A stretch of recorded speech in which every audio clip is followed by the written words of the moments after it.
Notre succès attirait bien évidemment l'attention de certaines personnes parmi le public.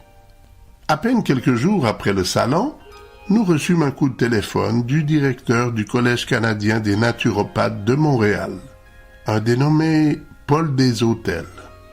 Ce dernier nous avouait qu'il connaissait déjà l'existence des bougies auriculaires, mais jusqu'à ce jour, il avait toujours recherché celles qui auraient paru être de meilleure qualité.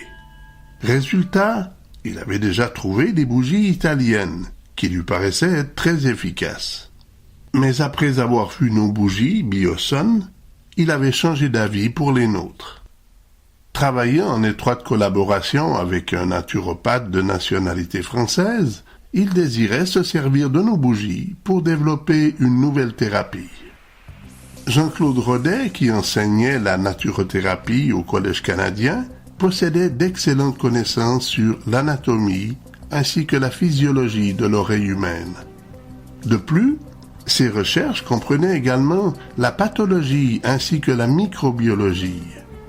Le projet du Collège canadien me semblait très bien pensé et tout à fait réaliste. Pour être à la fois propriétaire et directeur du Collège canadien, Paul Deshôtels était avant tout un homme d'affaires. S'il nous avait contactés à Gatineau, ce n'était pas parce qu'il nous avait vus au Salon de la Santé qu'il avait pris l'une de nos publicités afin par la suite de nous contacter. Mais son intention d'homme d'affaires était surtout de pouvoir commander lui-même les bougies chez le fabricant sans avoir à nous verser de commission. Sachant que nos bougies étaient fabriquées en Europe et qu'elles portaient la raison sociale Bioson, il avait tout d'abord contacté en Angleterre le Bureau européen des raisons sociales. Mis au courant que la maison Bioson se trouvait en Allemagne, il s'était ensuite mis en contact avec le fabricant. Intègre, le fabricant lui avait alors conseillé de contacter August Lager en Suisse, puisque la vente pour le Canada était assurée par l'intermédiaire de la maison Equilibrium suisse. Lorsqu'il appelait M. Lager, ce dernier, pour lui simplifier le travail, lui dit simplement qu'à Gatineau, Québec, se trouvait le grossiste de la maison Equilibrium et qu'il n'était donc pas nécessaire de téléphoner jusqu'en Europe pour commander des bougies.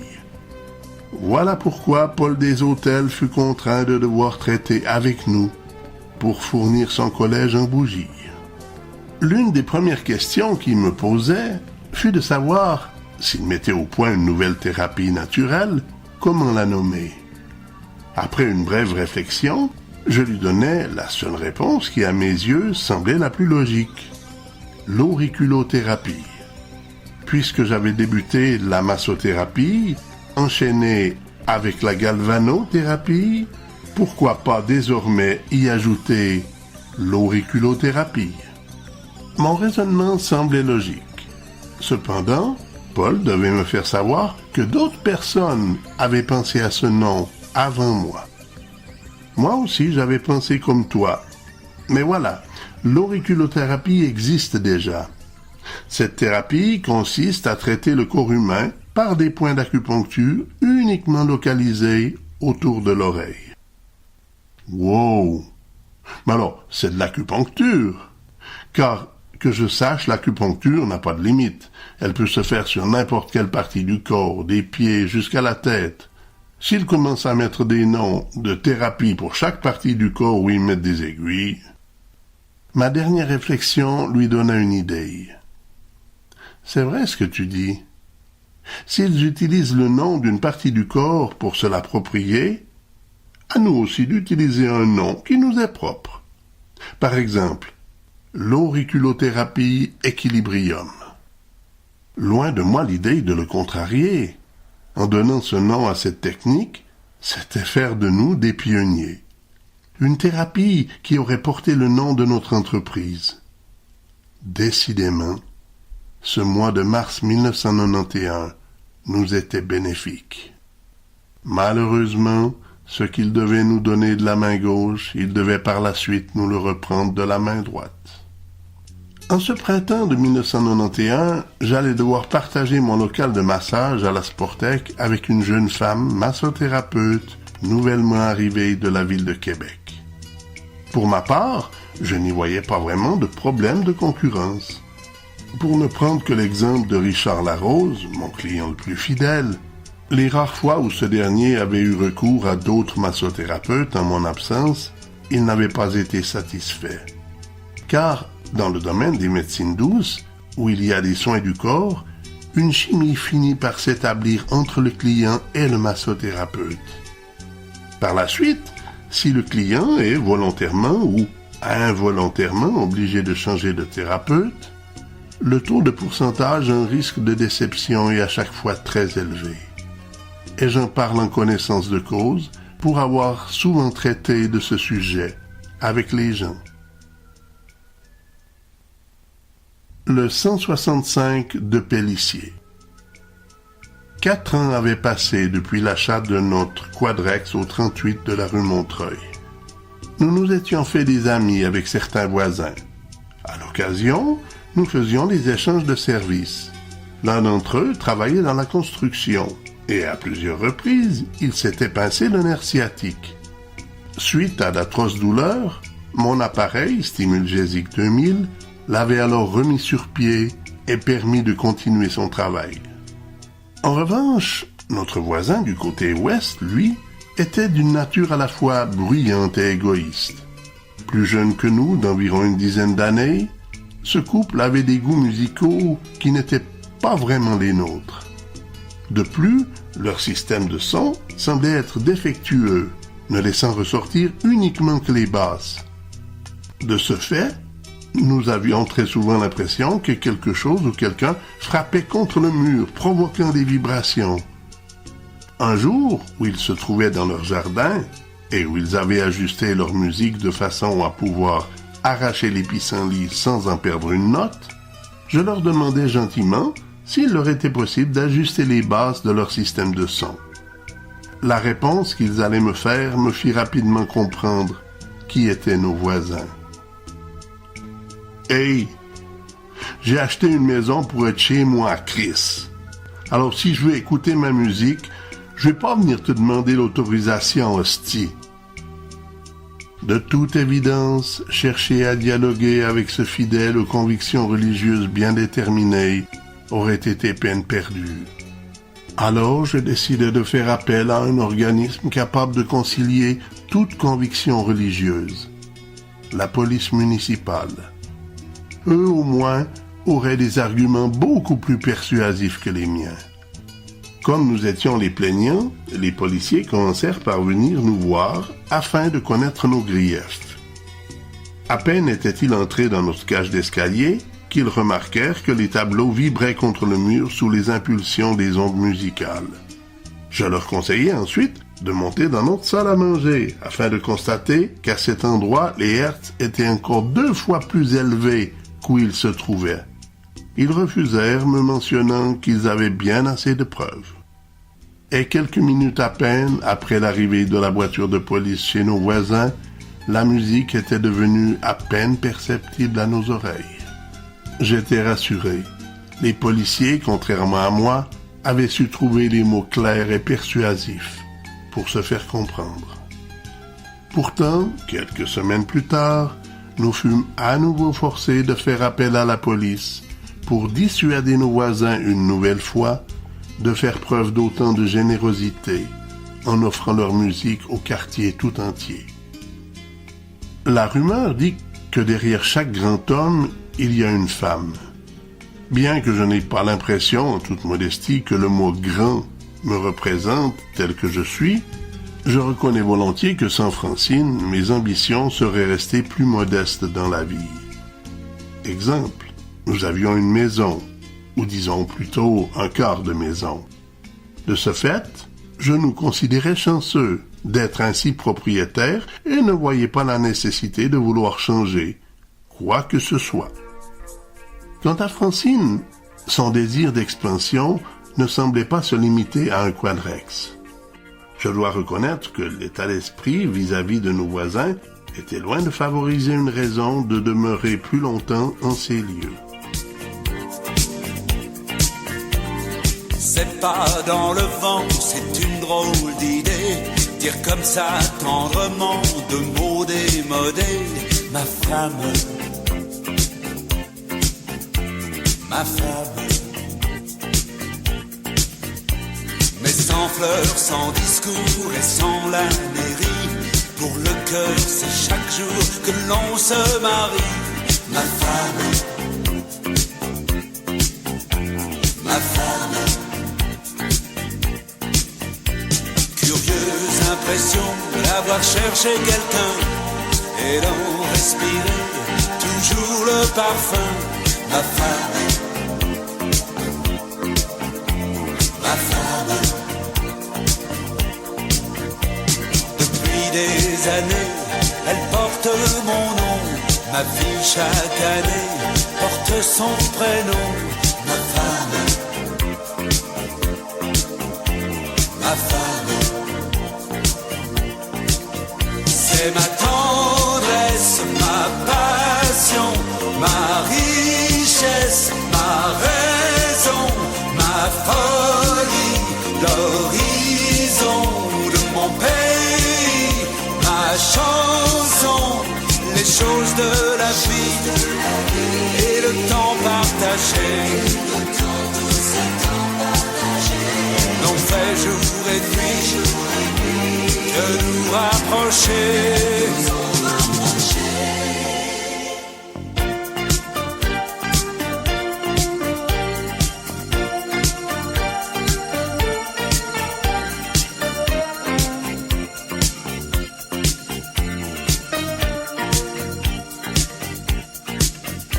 S'il m'est arrivé un soir de l'oublier, elle a très bien su oublier d'en parler. Ma femme, ma femme. Jamais auprès d'elle je n'ai connu l'ennui. Et quand je suis seul, elle est ma nostalgie. Ma femme, ma femme. C'est ma tendresse, ma passion, ma richesse, ma raison, ma folie, l'horizon de mon pays, ma chanson. Les jours difficiles ne nous ont pas manqué. On a toute la vie pour les effacer. C'est ma tendresse, ma passion, ma richesse, ma raison, ma folie, l'horizon de mon pays. C'est ainsi que nous nous mîmes à la recherche d'une maison unifamiliale. Notre pouvoir financier était limité. En vendant notre quadrex, notre bénéfice net ne devait pas dépasser 4 000 $. À nous désormais de trouver chaussures à notre pied. Tenant compte à la fois de Sébastien pour sa scolarité et ensuite de nous trouver dans un endroit de la ville relativement bien centralisé, nous cherchâmes tout d'abord dans notre propre voisinage. Mis à part d'autres quadrex ou semi-détachés, les maisons unifamiliales, elles, représentaient des mises beaucoup plus hautes que nos finances ne nous le permettaient. Alors nous consultâmes les journaux locaux pour voir ce que le marché nous offrait. Puis nous trouvâmes une occasion de rêve, une maison à vendre ou à louer avec option d'achat. Pour 750 $ par mois, soit 200 de plus que notre quadrex, nous pouvions vivre dans une maison unifamiliale. Fortement intéressés, nous contactâmes sur le champ l'agent immobilier et partîmes la visiter. Il s'agissait d'une maison à paliers multiples, dont l'architecte avait fait preuve à la fois de modernisme et d'espace. Après avoir passé la porte d'entrée, nous nous trouvions dans une immense pièce composée d'un plafond style cathédrale, d'un salon spacieux et très éclairé, et en montant 2 marches, nous étions à la cuisine, juste à côté de la salle à manger. Depuis cette pièce centrale, nous montions encore 3 marches pour nous rendre dans les 2 chambres à coucher, ainsi qu'une salle de bain équipée d'une toilette. Pour nous rendre au demi-sous-sol, nous devions descendre une rampe d'escalier pour ainsi nous retrouver sur un autre étage de 2 autres pièces et d'une seconde salle de bain, elle aussi munie d'une toilette. À partir de là, en descendant encore 2 autres marches, nous arrivions enfin dans le sous-sol de la bâtisse. Un sous-sol immense, où il était tout à fait possible de construire 2 autres chambres. Il va sans dire que si je désirais aménager notre demi-sous-sol, voire notre sous-sol pour pratiquer le massage, je n'avais que l'embarras du choix. Cependant, 2 choses nous faisaient hésiter d'accepter cette offre. La première, si cette maison neuve était à vendre pour 85 000 $, c'était en grande partie dû à son emplacement. Si à ce moment-là nous habitions proche des magasins de la ville de Hull, d'Ottawa et du centre de Gatineau, en revanche, la rue de Pélissier, elle, était totalement à l'extrême est de Gatineau, soit à 10 km de la rue Montreuil. Quant au second point critique qui nous faisait hésiter, c'était l'inaccessibilité au sous-sol sans avoir à passer par le salon. En d'autres termes, toute personne qui serait venue se faire masser aurait dû automatiquement passer par notre milieu familial pour avoir accès au local de massage. Pour ces 2 raisons, nous continuâmes nos recherches d'une maison à acheter. Avec le temps, nous nous fîmes une raison. Acheter une maison usagée voudrait dire investir en rénovation tôt ou tard. Et comme j'avoue n'avoir aucune expérience en travaux de construction, je n'étais donc pas prêt à me lancer ce défi. Ainsi donc, si nous voulions posséder une maison neuve, le seul endroit où les prix étaient pour nous accessibles, c'était effectivement dans le quartier de Templeton, à la sortie est de la ville. Dans le quartier, ce modèle de maison était très courant. On pouvait, à plusieurs endroits, en trouver facilement 2 ou 3 l'une à côté de l'autre. Ce modèle me plaisait, et pourtant j'avais l'impression qu'il aurait pu être amélioré. L'avant et l'arrière semblaient parfaits. En revanche, l'un des côtés ne possédait qu'une seule et unique petite fenêtre de salle de bain sur toute la hauteur et la largeur de la façade. C'est alors qu'une idée créatrice me vint à l'esprit. Et si, sur toute cette paroi de vinyle, on faisait une entrée latérale qui donnerait accès au sous-sol? Voilà ce qu'il me faudrait. Ma clientèle pourrait passer par cette porte et ne déranger en rien Francine et Sébastien qui regarderaient la télé à l'étage. Il était évident que cette option n'aurait pas été idéale si la maison voisine était des plus rapprochées. À nous d'en trouver une qui remplissait les conditions nécessaires. Mais en plus des conditions, son emplacement était également très important. Amoureux de la nature, il n'était pas question pour moi d'avoir sous ma fenêtre de chambre à coucher la piscine du voisin ou encore son stationnement. Et ce fut ainsi, en nous basant sur ces conditions, que nous fûmes amenés à prendre la meilleure des opportunités possibles, tout simplement en faisant construire la maison de nos rêves sur mesure, dotée d'un magnifique porche d'entrée avec accès au sous-sol dans un but professionnel. Quant à son emplacement, nous avions 2 choix intéressants. Sur une partie de la rue de Pélissier, nous avions vue sur la rivière La Blanche. Mais en revanche, le terrain était en pente de la route jusqu'à la rivière. De ce fait, nous n'aurions pas eu la possibilité de posséder un terrain pour jardiner. Et la deuxième opportunité, le terrain était spacieux, plat, et notre chambre à coucher aurait fait face à la forêt. C'était parfait. De plus, nous bénéficions du terminal de la rue de Fréville. En d'autres termes, ce cul-de-sac se trouvait entre notre maison et celle de notre plus proche voisin. Comme il se trouvait également du même côté que notre entrée du sous-sol, il aurait pu servir de stationnement géant pour ma clientèle.